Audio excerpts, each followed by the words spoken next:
What's up, everyone? Marc Lobliner, CEO, MTS Nutrition. This is from the Tiger Fitness Facebook group. If you haven't joined it yet, join it now. Great group of people, very supportive, and there's no drama there. It's very, very, very unlike the YouTube comment section. Anyway, guys, I'd like to, before I start anything off, say thank you guys for all the support throughout the years. This has been a great time, a great run. Tiger Fitness is blowing up. For the month of November, for example, we are slashing international shipping rates by 50%. So we're doing our best to get out there. So a lot of you guys aren't from the United States. And I know international shipping can pretty much kill you. But we want you to have a chance to order. And we're not carried in all countries. Don't have distribution in all countries. So until we find a better option, we're just going to pick up. Because basically, here's what happens. You order it. It's hooked up to, let's say, FedEx's site. And boom. The rate comes right into our system. That's what you're charged. So you're charged exactly what we pay. However, what we're doing is we're picking up 50% of that. Let's say if your shipping fee is $50, we'll pick up 25 of it. So the quote you get is actually with us paying half of it. So if the shipping thing spits out $25, you pay $25. It doesn't mean we cut it in half and give you a check later. Just want to give you guys a heads up on that. But this one came from the Tiger Fitness group. This came from Alan Gaius. Having a healthy relationship with food while maintaining or reaching your physique goals. The negative long-term effects of having an unhealthy relationship with food as a result of dieting too hard, restrictive diets, etc. Now, here's the deal with dieting. There's something called orthorexia, and essentially orthorexia is a problem or an eating disorder where you pretty much have an aversion to foods that you deem to be non-clean, non-healthy. For example, if you are so into eating chicken and rice, broccoli, you're essentially telling yourself in your brain that you're not going to eat these other foods. It's kind of like anorexia, where instead of avoiding entire groups of foods or all foods, you're actually just avoiding certain types of foods. Now, orthorexia can lead to nutrient deficiencies. It can lead to a lot of imbalances in the body because you're not getting that diverse range of foods. Like different foods have different nutrients, different properties. For example, different colored vegetables, fruits, they have different concentrations of minerals, vitamins, micronutrients. So it's good to get a varied source of nutrients in your body. Now, when you diet down, I think one of the best things to come from the last, decade of fitness is flexible dieting.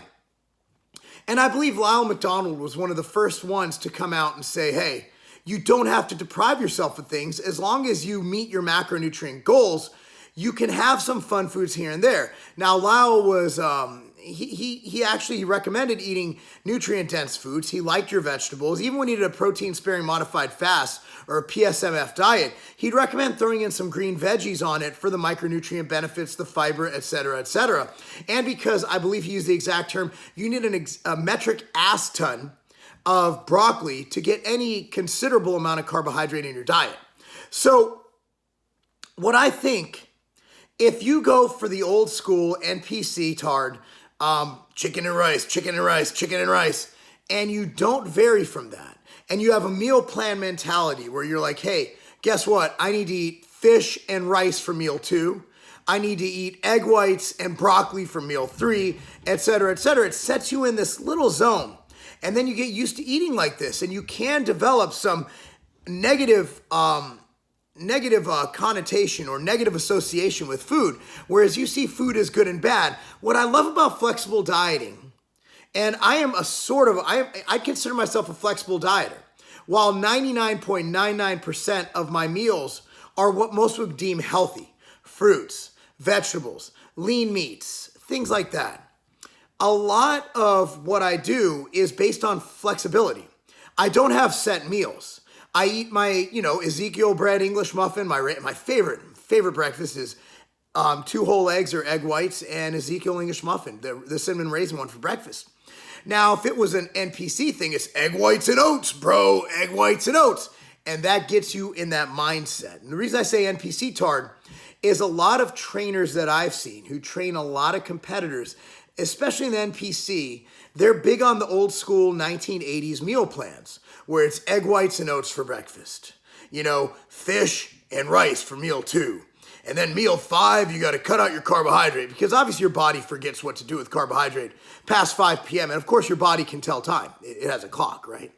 So what flexible dieting does is it tells you that you can eat cake in moderation as long as it fits your macros. For example, if your macronutrients are 250 grams of protein, 100 grams of carbs, and 100 grams of fat, however you fill those, whether it's with chicken breast, rice, and veggies, and some peanut butter for healthy fats, or let's say you have, chicken and broccoli, but then you have a piece of cake for your kid's birthday, you're still gonna see the weight loss results from that. And also, being that your diet is mostly healthy food, you're still gonna get the micronutrient benefits. It might not be the total optimal thing, but it's good enough.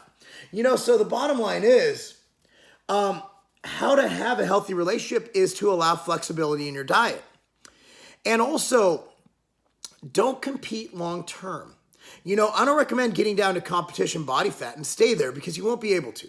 It's very stressful on the body, and it's something that you just can't do long term. So what I recommend is developing a relationship with food where you enjoy what you eat. For example, I say this all the time. Is keto a good diet? I don't think it's any better than other diets, but I think it's a reasonable choice for some people. However, a lot of people, they like eating toast for breakfast like me. Keto didn't work for me because, one, I didn't feel good while training, even if I did load up on electrolytes. And I know a lot of people, you did it wrong. No, I'm pretty sure I know how to do keto. It's pretty set forth. It's not that difficult.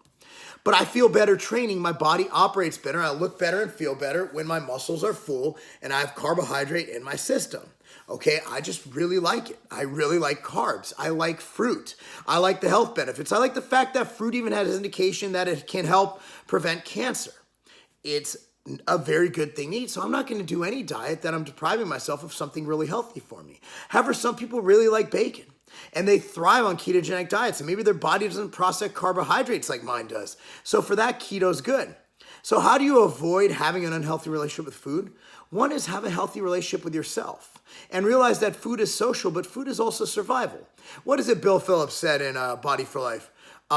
Eat to live, don't live to eat. I kind of disagree, and I kind of agree with that. Food is part of culture. If you go to most cultured households, whether you go to an Italian woman's house or you go to a Jewish mother's house, they're like, oh, eat, mange. My wife's Italian, I'm Jewish. So no matter what culture you're in, where I grew up, all my friends were black. I'd go in, and I remember most weekends after training for football, I'd go to my buddy Leon's grandma's house and she'd make us fried chicken. It was cultural. It was something we did. We sat around and we ate and we talked and we enjoyed each other. And food is a part of social interaction. When I had a lot of Latino friends in high school, we'd go over to Beto's house and we eat tortas. El pastor. So, did you like the tortas? So that's what I'm saying. To have a healthy relationship with food, you have to have a healthy relationship with yourself. You got to be comfortable with your body. Now, if you have a six-pack of abs, you still don't feel good about yourself, and everybody else sees you as lean, maybe you have a form of dysmorphia. But the bottom line is be comfortable with the skin you're in. And also, don't set unrealistic expectations. I stay lean year-round. So does my brother. There's a huge genetic component to why I stay lean year-round. Maybe you're not genetic, and I've also been training for 25 years. If you've only been training for 2 years, and you don't have the genetics my brother and I do, you're not going to have the same body composition as my brother and I do naturally, just as sitting around hanging out. My brother is a natural pro bodybuilder, and he's always been lean. Me, I'm on HRT, but I've always been lean, even when I was in my, other than when I played football, ever since the age of 21, I've maintained a pretty low body fat, except after my father died, I fell off a little bit. But you see what I'm saying? Bottom line is a healthy relationship with food. A healthy relationship with food starts with having a healthy relationship with yourself, with your body, and also patience. If you learn to love food and you make it a lifestyle, not a crash diet, and you lose weight over time, you get a hold of the factors that are making you overweight, and you nip those in the bud, and you have a healthy relationship with healthy foods, but you also allow yourself to enjoy yourself once in a while, not every day, not every meal, but once in a while. That's that. And also, there's a way to make food taste good. There's spices. There's low-calorie sauces. I even have a low, no-sugar barbecue, or a very low-carbohydrate barbecue sauce that I get from Meyer. So it's a matter of finding things that work for you. Anyway, guys, let me know your thoughts. Thanks so much. If you're not a member of the Tiger Fitness Group, join it now. Like, subscribe, share this video. Hopefully it helped you. And that's not a game.